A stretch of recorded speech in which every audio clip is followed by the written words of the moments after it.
Hello, welcome to Book Reviews on Soul. My name is Stephen Thochi and I will be your host for today. Today we'll be reviewing a book by an award-winning author.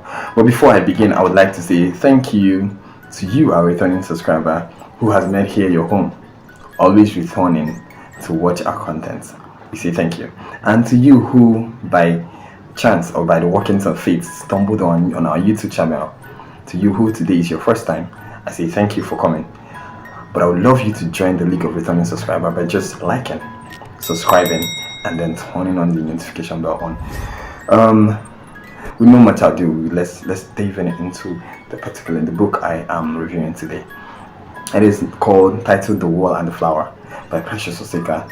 You can see a beautiful book cover on the screen of a fine man and a fine lady entangled together.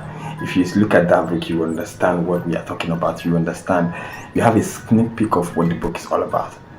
But let me bust your bubble. That particular book is of the genre of historical fiction. So before you start getting things into your head, just relax. Let me take you step by step through the reviews. Before I begin, one thing about me is that I read the blogs of stories or books that I want to review, and the blog for this one goes thus. Maya, falling in love was never part of Maya's quest for revenge. The forbidden desire could cost her everything, including the life of the stranger she loves. This is a romantic tale that's told with a touch of magic. There you have it, the blog for The Wall and the Flower by Precious Osika. Here is my review. If you're one that loves fact and fiction being weaved together, then you shouldn't miss this review. Precious delivered a heart-rending novel, a heart-rending yet fascinating historical novel. For a novel that sets in the era of slavery. Wow!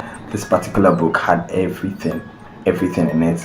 From the clothing, from the food, from the tradition, from the cultures, from the things, from their ways of gestures and the language they speak. Everything was all laid bare. So the plot was Maya enduring the painful loss of her mother, a death that was actually caused by Prince Dakari and his cohorts. So she vowed to actually go on and exact revenge in the household of the king, of the emperor. She went on with all of these things and then did a great job on it. She was actually on track, very on track, until her heart developed a mind of its own and then started and fell in love with a stranger who, obviously, that particular decision of hers spawned the entire plot into another dimension. I would like to tell you what happened, but then that would defeat the purpose of this book. So let me move out from the plot to the characters. I'm going to share with you the characters that I loved because they owned their voices. The characters that I loved because they were able to blend in the story. They were the reason the story was moved forward. They drove the story forward. The first of them is Maya. Then there's Lady Care, there's Prince Kari, the handsome one, there's Nella, there's Hakim, there's Adana, there's the Empress and the Emperor, there's Azalea, and then there's Dakarai, who is my favorite character. This book explored the theme of love, of class, of politics, of brutality, of slavery, feminism, power, romance, and a lot more. Precious was immense with her description. The book was transporting and informative. I was not in the era of slavery, but I understood what went down with slavery. That is what the book can do for you, and this book did it for me.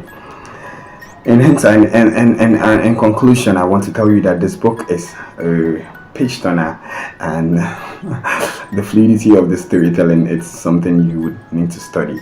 It's not just something that people wake up and start writing. It's something you have to study.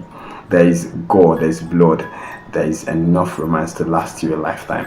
If I'm to rate this book, I'll give it an 8.5, and that's because I don't rate any book a 9. And I know that from what I'm saying, you'd like to read this book.